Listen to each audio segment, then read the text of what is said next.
الحمد لله نحمده ونستعينه ونستغفره ونؤمن به ونتوكل عليه ونعوذ بالله من شرور أنفسنا ومن سيئات أعمالنا من يهده الله فلا مضل له ومن يضلله فلا هادي له ونشهد أن لا إله إلا الله وحده لا شريك له ونشهد أن سيدنا ونبينا ومولانا محمدا عبده ورسوله قال الله تبارك وتعالى أعوذ بالله من الشيطان الرجيم بسم الله الرحمن الرحيم إن الله وملائكته يصلون على النبي يا أيها الذين آمنوا صلوا عليه وسلموا تسليما اللهم صل على سيدنا شفينا مولانا محمد بارك وسلم. محترم حاضرین، قرآن مجید کی جو آیت شریفہ اس وقت میں نے تلاوت کی ہے، یوں تو یہ آیت مبارکہ بڑی مشہور و معروف آیت ہے، اس لیے کہ اس آیت شریفہ میں اللہ تبارک و تعالی نے نبی اکرم صلی اللہ تعالی علیہ وسلم کی ایک ایسی فضیلت کا تذکرہ فرمایا ہے جو فضیلت صرف امام الانبیاء محمد عربی صلی اللہ تعالی علیہ وسلم کو حاصل ہے اور پوری کائنات میں کسی اور کو حاصل نہیں ہے۔ اللہ تعالی نے قرآن مجید میں نمازوں کا حکم دیا ہے، نمازیں پڑھو، زکوٰۃ کا حکم دیا، زکوٰۃ دو، اسی طرح بہت سے اعمال کا تذکرہ بھی ہے، انبیاء کرام علیہم السلام کے واقعات کا تذکرہ بھی ہے، لیکن کسی حکم کے سلسلے میں اللہ تعالی نے کہ یہ کام میں بھی کرتا ہوں تم بھی کرو، یہ عمل میں بھی انجام دیتا ہوں، میرے فرشتے بھی کرتے ہیں، تمہیں بھی چاہیے کہ تم بھی کرو۔ یہ عمل نبی کریم صلی اللہ تعالی علیہ وسلم پر درود و سلام بھیجنے کا یا پڑھنے کا عمل ہے۔ اس کے بارے میں اللہ تبارک و تعالی نے فرمایا کہ یہ میں بھی کرتا ہوں، میرے فرشتے بھی کرتے ہیں، اور مسلمانوں تمہیں بھی حکم ہے کہ میرے حبیب محمد صلی اللہ تعالی علیہ وسلم پر تم بھی درود و سلام پڑھو۔ یعنی اللہ تعالی نے ہم مسلمانوں کو یہ عزت بخشی کہ ایسے عمل میں ہم کو شریک فرمایا جو عمل خود رسول اللہ صلی اللہ علیہ وسلم کے لیے اللہ پاک فرماتے ہیں اور فرشتے بھی اس کے لیے کرتے ہیں۔ چنانچہ آیت شریفہ کا مضمون یہ ہے کہ بے شک اللہ اور اس کے فرشتے یصلون علی النبی، نبی کریم صلی اللہ تعالی علیہ وسلم پر درود و سلام بھیجتے رہتے ہیں۔ یا ایھا الذین آمنوا صلوا علیہ وسلموا تسلیما، اے ایمان والو تمہیں چاہیے کہ تم بھی میرے حبیب صلی اللہ تعالی علیہ وسلم پر صلاۃ بھیجو، وسلموا تسلیما، اور سلام بھیجو۔ یہ آیت شریفہ نبی کریم صلی اللہ علیہ وسلم کی ایک ایسی فضیلت بیان کرتی ہے جو فضیلت انبیاء کرام علیہم السلام کے صف میں کسی اور کو حاصل نہیں ہے۔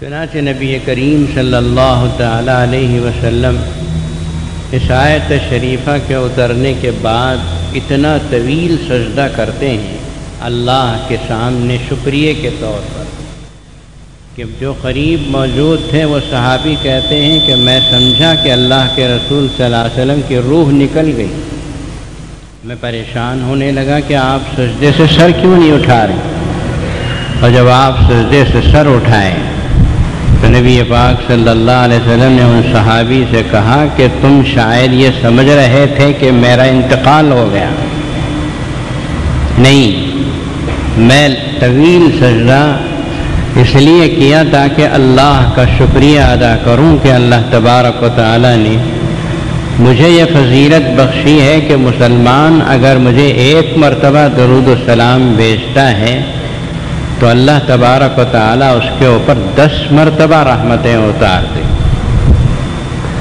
اور ایک حدیث کا مضمون یہ ہے کہ ایک مرتبہ اگر کوئی درود و سلام پڑھتا ہے تو اللہ تبارک و تعالیٰ اس کے 10 گناہوں کو معاف فرماتے ہیں، 10 درجے بلند بھی فرماتے ہیں۔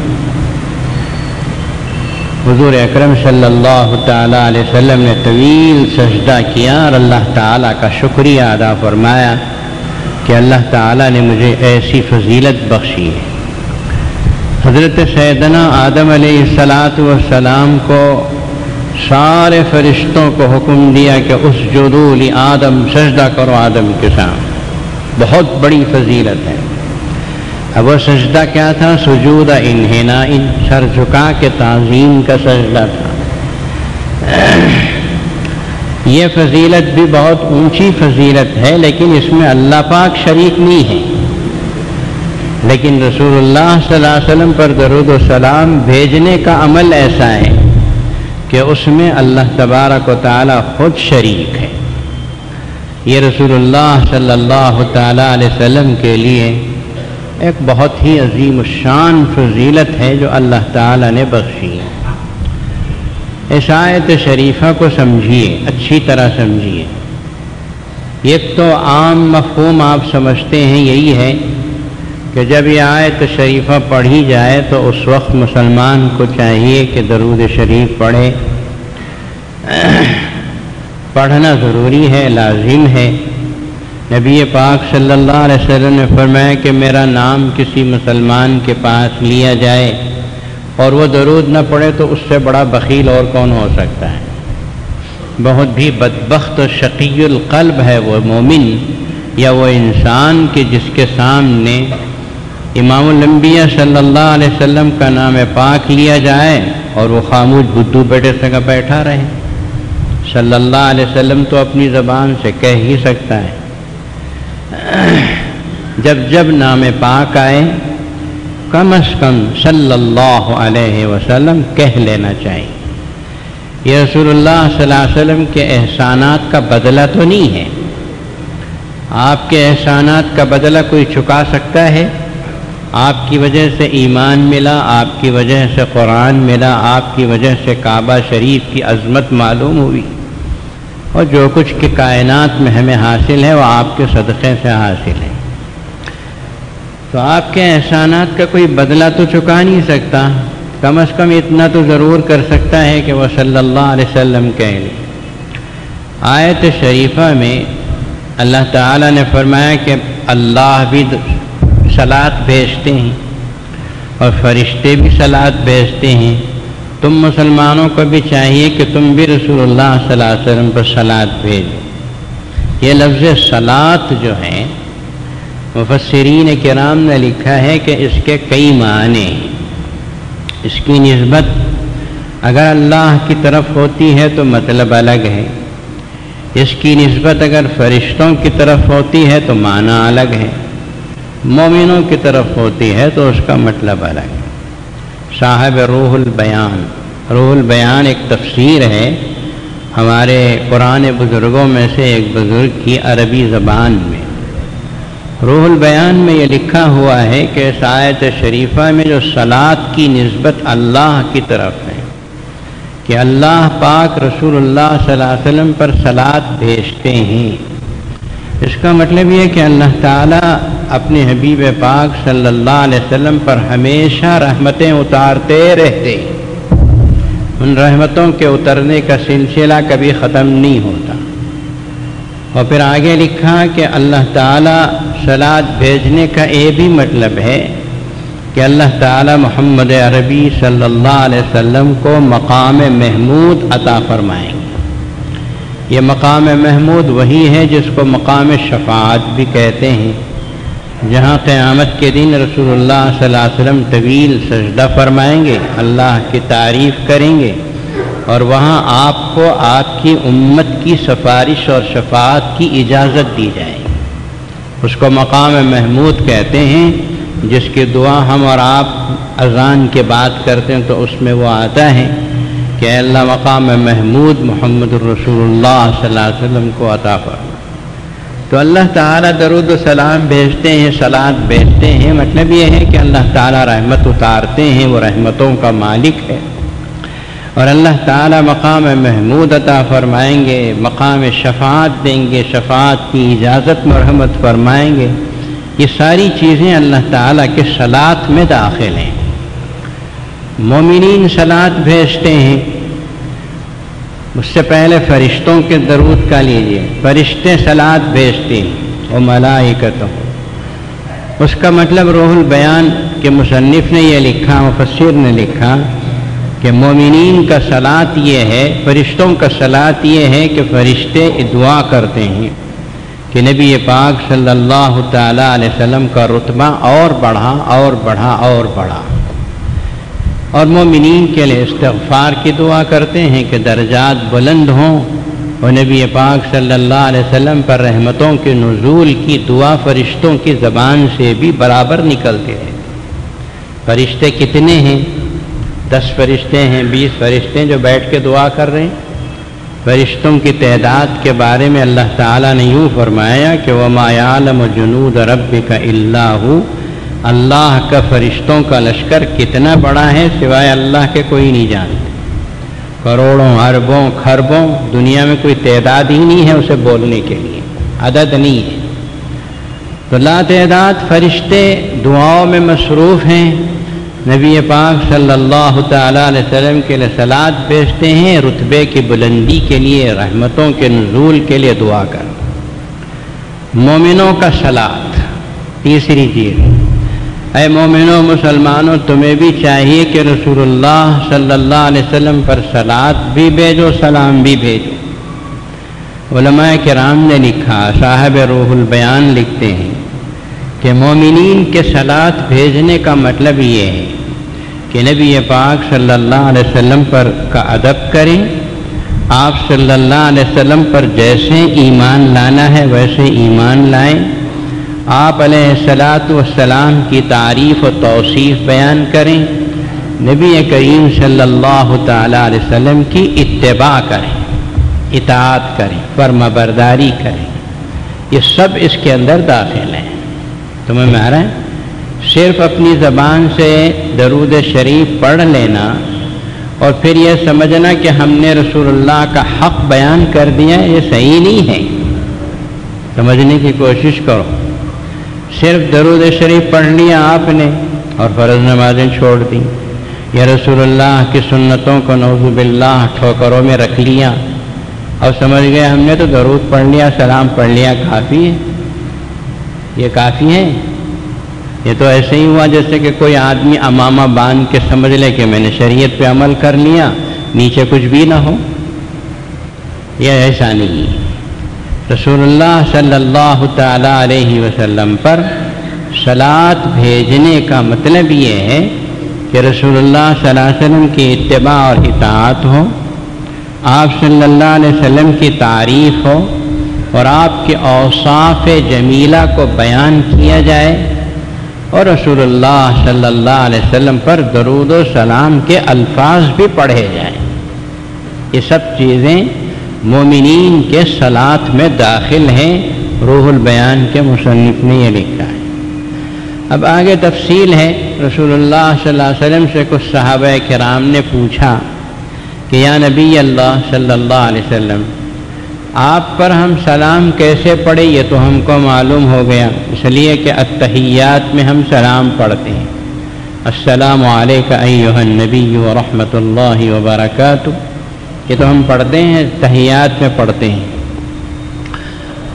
آپ کے اوپر درود شریف یعنی کہ صلاۃ کس طرح پڑھا جائے وہ بھی ہم کو سکھا دیجیے۔ سلام تو معلوم ہوا، صلاۃ سکھائیے۔ تو نبی کریم صلی اللہ علیہ وسلم نے بخاری شریف کی حدیث ہے کہ درود شریف سکھایا، وہی درود شریف سکھایا جو آپ اور ہم نماز میں التحیات کے بعد پڑھا کرتے، جس کو درود ابراہیمی کہا جاتا ہے۔ کما صلیت علی ابراہیم کما بارکت علی ابراہیم، جو نماز میں پڑھتے وہ درود شریف رسول اللہ صلی اللہ علیہ وسلم کا سکھایا ہوا درود شریف ہے، اور بخاری شریف کی روایت۔ اسی لیے حضرت امام شافعی اور امام احمد بن حنبل، ویسے تو سارے ائمہ کے پاس تحیات کے بعد جو درود شریف پڑھتے ہیں اس کا پڑھنا سنت مؤکدہ ہے، لیکن امام شافعی اور امام احمد بن حنبل رحمۃ اللہ علیہ یہ دونوں فرماتے ہیں کہ آخر میں درود ابراہیمی جو رسول اللہ صلی اللہ علیہ وسلم کا سکھایا ہوا ہے وہ ان دو ائمہ کے پاس پڑھنا واجب لکھا ہے، جس کا مطلب یہ ہے کہ اگر واجب کو چھوڑے گا تو نماز بے ڈنگی ہو جائے گی، نماز بے ڈنگی ہو جائے گی۔ واجب کے چھوٹنے سے سجدہ سہو لازم آتا ہے۔ اب آخر میں آپ درود شریف پڑھ کے سلام پھیر رہے ہیں تو نماز میں سجدہ سہو کرنے کا موقع کہاں ہے؟ نماز بے ڈنگی ہو جائے گی۔ بلکہ امام احمد بن حنبل علیہ الرحمہ کی طرف سے منسوب کر کے کتابوں میں لکھا گیا کہ نماز کو دوہرا لو۔ تو وہ درود ابراہیم ہے جو رسول اللہ صلی اللہ علیہ وسلم نے سکھایا، اور فرمایا کہ تحیات میں جو سلام ہے تو سلام ہے، اور درود ابراہیمی یہی درود ہے، صلاۃ بھیجنے کا طریقہ ہے۔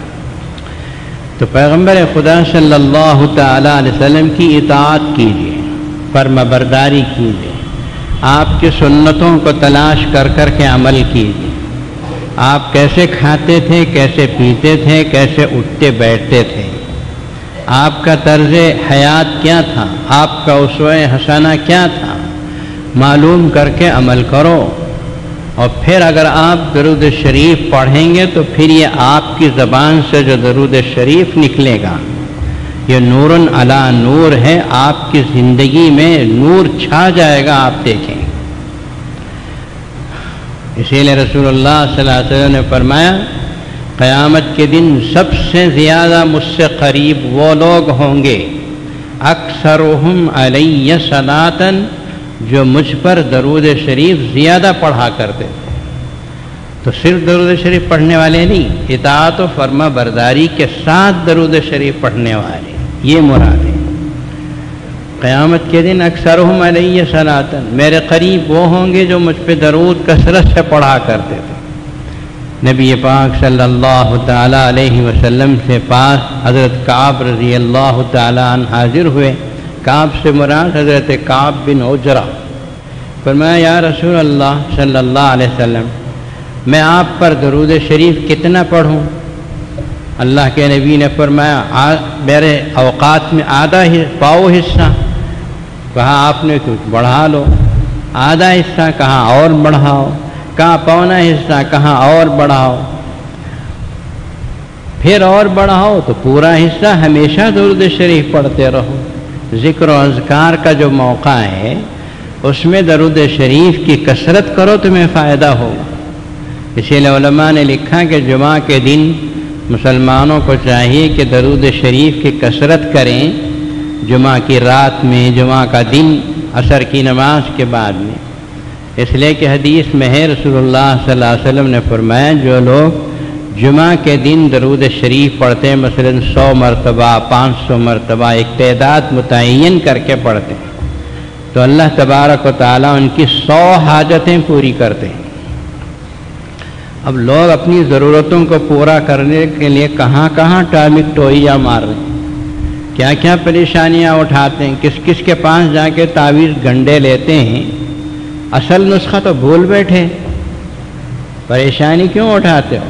میں نے خود اپنی بات آپ سے کہی ہے شاید کہ میرا آپریشن ہوا اور مجھے پریشانی تھی کہ میری کڈنی جو باہر سے لگی تھی کام نہیں کر رہی تھی اور پریشانی تھی۔ ایسے ہی جمعہ کی رات تھی، جمعہ کی رات میں میں نے وہ درود شریف پڑھا، کتنی مرتبہ پڑھا وہ مجھے یاد تو نہیں ہے، لیکن جمعہ کی رات میں بہت دیر تک پڑھا اور میں نے دعا کی کہ یا اللہ اس پریشانی سے مجھے نجات دے دے۔ اور یہ رات کے 2 بجے 2:30 بجے کا واقعہ تھا، اور صبح کو 6 یا 7 بجے ڈاکٹر آیا اور اس نے میری رپورٹ دیکھ کے کہا تمہاری رپورٹ تو نارمل ہو گئی، تمہاری رپورٹ تو نارمل ہو گئی۔ یہ میں سمجھتا ہوں کہ رسول اللہ صلی اللہ علیہ وسلم پر درود شریف کی برکت ہی کہی جا سکتی۔ مجھے بچپن کا میں نے واقعہ شاید آپ کو سنایا بھی ہے، ہم بہت چھوٹے چھوٹے تھے، ہمارے ایک حضرت تھے، ان کا انتقال بھی ہو گیا۔ حضرت نے فرمایا کہ ہم آپ کو ایک عجیب بات سنائیں گے، غور سے سنو، آپ بھی غور سے سنو، ہم آپ کو سنا رہے ہیں۔ حضرت نے فرمایا کہ دیکھو ہندوستان میں جو علم حدیث پھیلا وہ حضرت شاہ ولی اللہ رحمۃ اللہ علیہ اور شاہ عبد الرحیم رحمۃ اللہ علیہ کے ذریعے سے پھیلا ہے۔ شاہ ولی اللہ کے والد ہیں شاہ عبد الرحیم رحمہ اللہ۔ حضرت شاہ ولی اللہ رحمۃ اللہ علیہ لکھتے ہیں کہ میں بہت چھوٹا بچہ تھا، میرے والد نے میری انگلی پکڑی اور کہا، بہت بڑے محدث تھے شاہ عبد الرحیم، انہوں نے کہا کہ بیٹے آج ہم تمہیں اپنے گھر کے سامنے جو چمن ہے اسے گھما کے لائیں۔ تو ہاتھ پکڑا، شاہ ولی اللہ چھوٹے بچے تھے، ہاتھ پکڑ کے پورا چمن پھرایا گھر کے سامنے۔ پہلے تو گھروں کے سامنے بڑی بڑی جگہ ہوتی تھی نا، آج تو لوگوں کے گھر پنجروں کی طرح ہو گئے، پہلے تو جگہیں بڑی بڑی تھی۔ تو ہاتھ کی انگلی پکڑی، پورا چمن پھرا کے گھر کے دروازے پہ سے لا کے چھوڑا۔ بہت اونچے درجے کے ولی تھے حضرت شاہ عبد الرحیم علیہ الرحمہ۔ اپنے بچے شاہ ولی اللہ سے پوچھا کہ بیٹے یہ جو تو چمن گھوم کے آیا، ذرا بتانا کیا حاصل کیا، کیا حاصل کیا تم نے؟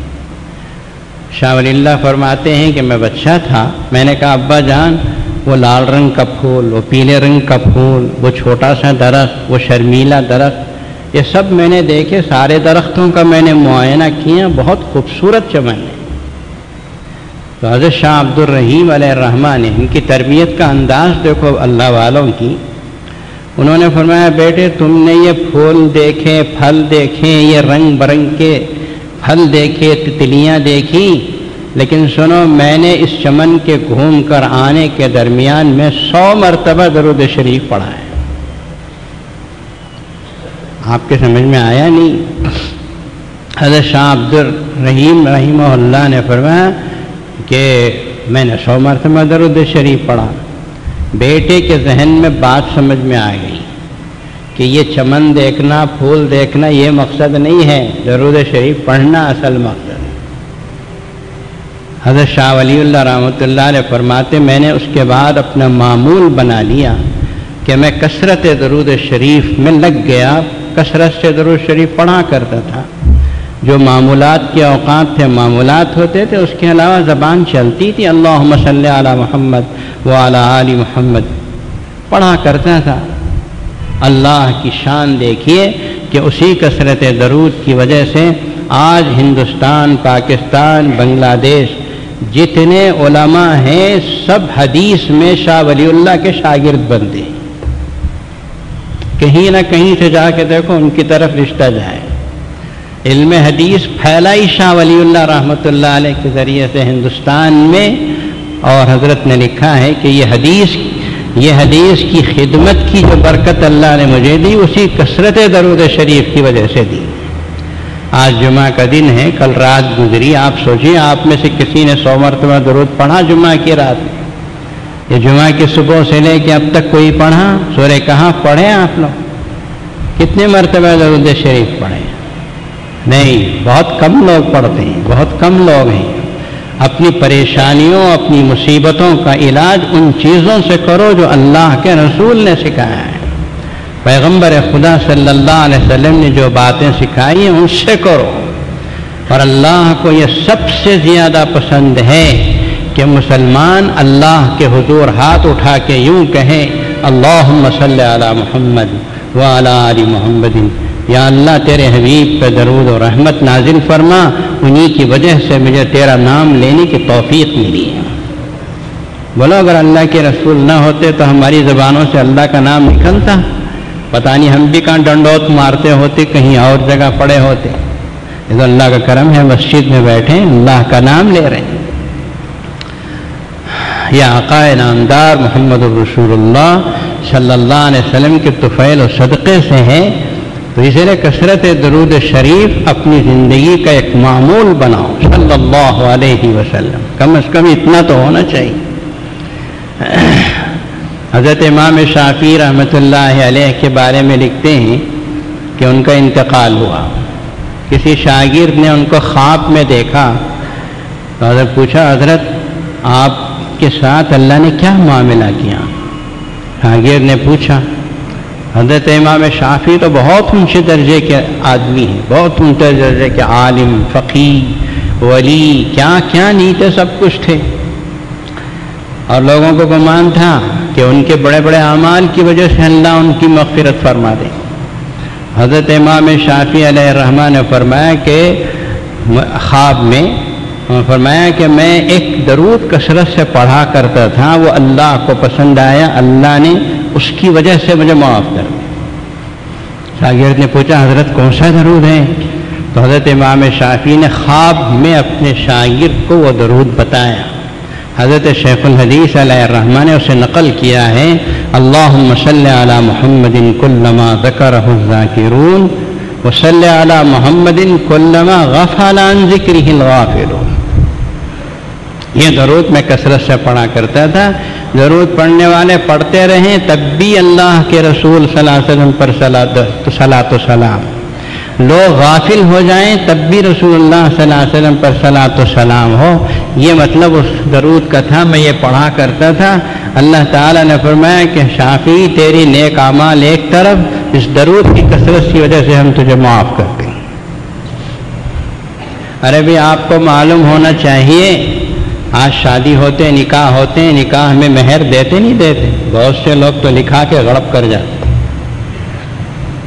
پرانے لوگ تو معاف کرا لیتے تھے، میت سامنے رکھ کے مہر معاف کرا لیتے، جائز نہیں ہے اسلام میں، پہلی رات میں مہر دینا ضروری ہے۔ حضرت آدم علیہ السلام کو اللہ نے پیدا فرمایا، جنت پہ بھیجا، اداس اداس رہنے لگی، تو اللہ نے حوا کو پیدا کیا، پسلی کی ہڈی سے پیدا کیا، اور مرد کی رغبت ہے عورت کی طرف، جیسے ہی عورت کو دیکھا، اماں حوا کو دیکھا، تو حضرت آدم ہاتھ بڑھانے لگے اپنی بیوی کو، بیوی تو بنی نہیں ہے نا، ہاتھ بڑھانے لگے اپنی حوا کی طرف، تو فرشتوں نے کہا نہیں ٹھہریے، نکاح سے پہلے آپ ہاتھ نہیں بڑھا سکتے، پہلے نکاح ہوگا، پھر مہر ہوگا، مہر ادا کرنے کے بعد آپ ہاتھ لگا سکتے ہیں۔ تو حضرت سیدنا آدم علیہ السلام کا نکاح اللہ نے حضرت حوا سے فرمایا، اور علماء نے لکھا حدیثوں میں ہے کہ کیا مہر تھا، مہر کیا تھا؟ رسول اللہ صلی اللہ علیہ وسلم پر درود شریف پڑھنا مہر تھا۔ کسی روایت میں 3 مرتبہ، کسی روایت میں 10 مرتبہ، 2 روایتیں آپ کی کتابوں میں مل جائیں۔ اس لیے ہم کہتے ہیں پہلی رات دلہن کے کمرے میں جاتے ہیں نا، پہلے درود شریف پڑھو۔ یہ دولت نکاح بھی ہمیں اللہ کے رسول کے صدقے میں ہی ملی، سب کچھ تو انہی کے صدقے میں ملا تھا۔ درود شریف پڑھو، درود شریف پڑھو۔ حضرت حوا آدم علیہ السلام نے پڑھا، گویا مہر ادا کیا، پھر ان کا نکاح۔ ہمارے ہاں ایک کتاب ہے بہت مشہور، دلائل الخیرات کے نام سے، اس میں درود شریف جمع کیے ہیں، بہت بڑے اللہ والے گزرے۔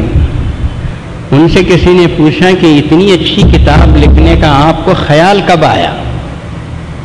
تو انہوں نے کہا کہ میں ایک مرتبہ سفر میں تھا، بہت بڑے عالم ہیں، میں ایک مرتبہ سفر میں تھا، جا رہا تھا، دیکھا نماز کا، ظہر کی نماز کا یا عصر کی نماز کا وقت ہو گیا، تو میں نے وضو کرنے کے لیے پانی تلاش کیا، تو ایک کنواں تو مل گیا، اور کنویں کے قریب بھی میں پہنچ گیا، پانی نکالنے کے لیے کچھ بھی نہیں تھا۔ میں اسی پریشانی میں تھا کہ ادھر سے ایک لڑکی آئی، ابھی سن بلوغ کو پہنچی نہیں تھی، چھوٹی سی بچی تھی۔ اس نے پوچھا حضرت کیا چاہیے؟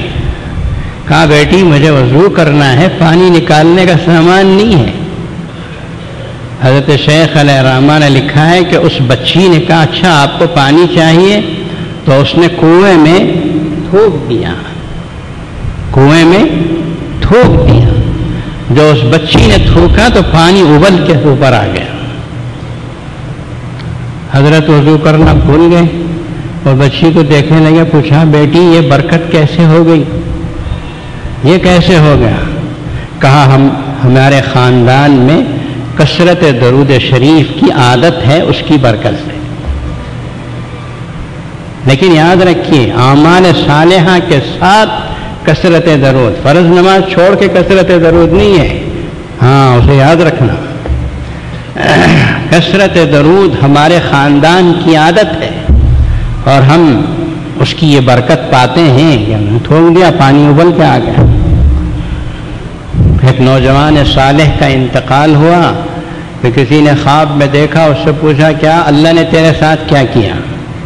اس نے کہا کہ میں بہت پریشان تھا اور میں نے دیکھا کہ میرے نام اعمال کو تولا جا رہا ہے، یہاں تک کہ فرشتوں نے اللہ سے بیان کیا یا اللہ اس کے گناہ بہت ہیں، لیکن یہ درود بھی پڑھا کرتا تھا، اس کے درود کتنے ہیں؟ تو بتایا گیا کہ اس کے درود گناہوں کی بنسبت 10 درود زیادہ ہے۔ اللہ نے فرمایا بس پھر کیا ہے، 10 مرتبہ اس کے درود زیادہ ہیں، بھیجو اسے جنت میں، اس کی مغفرت ہے۔ میرے بھائیوں یہ بہت بڑی دولت ہے۔ ہر روز ہمارے بزرگان دین کہتے ہیں صبح میں 3 تسبیحات، شام میں 3 تسبیحات، ان میں سے ایک تسبیح 100 مرتبہ درود شریف پڑھنے کی، فجر کی نماز کے بعد، عصر کی نماز کے بعد۔ اس کی کم از کم پابندی کرو، پھر اپنی زندگی میں برکتیں دیکھو، ساری پریشانیاں تمہاری ختم ہو جائیں۔ آج ہمارے ہاں ہماری مسجد کے صدر صاحب نے سلام پر ایک کتاب چھوٹی سی انہوں نے چھپائی ہے، اسی مناسبت سے میں نے یہ مضمون بھی بیان کیا، اور چونکہ ربیع الاول کا مہینہ چل رہا ہے، 12 ربیع الاول قریب بھی ہے، اس مناسبت سے میں نے یہ مضمون بھی بیان کیا۔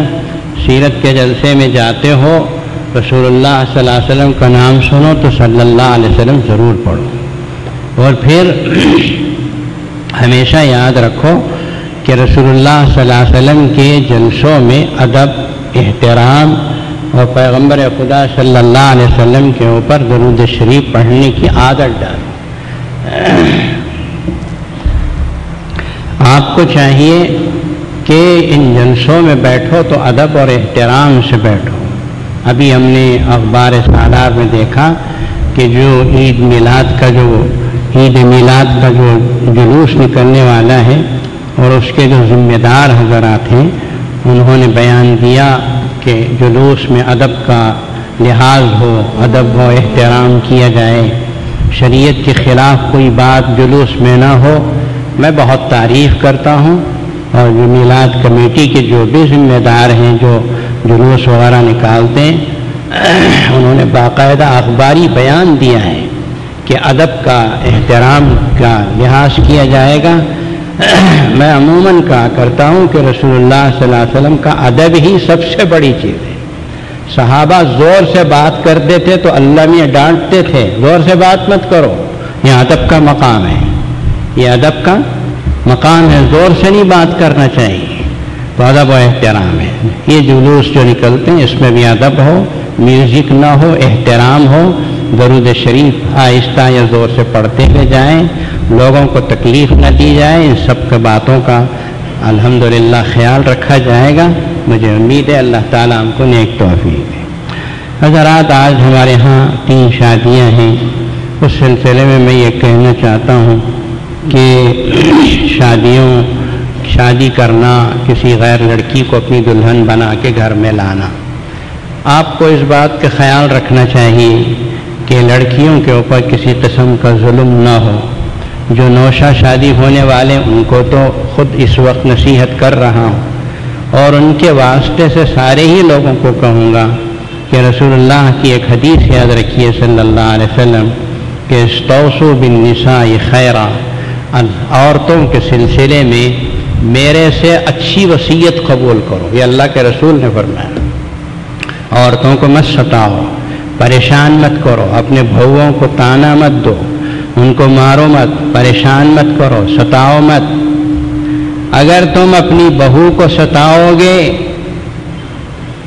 اگر تم اپنی بہوؤں کو ستاؤ گے، یاد رکھو خدا کی لاٹھی بے آواز ہوتی ہے، خدا کی لاٹھی بے آواز ہوتی ہے، پڑتی ہے تو آواز بھی نہیں آتی لیکن مار بڑا سخت پڑ جاتا ہے۔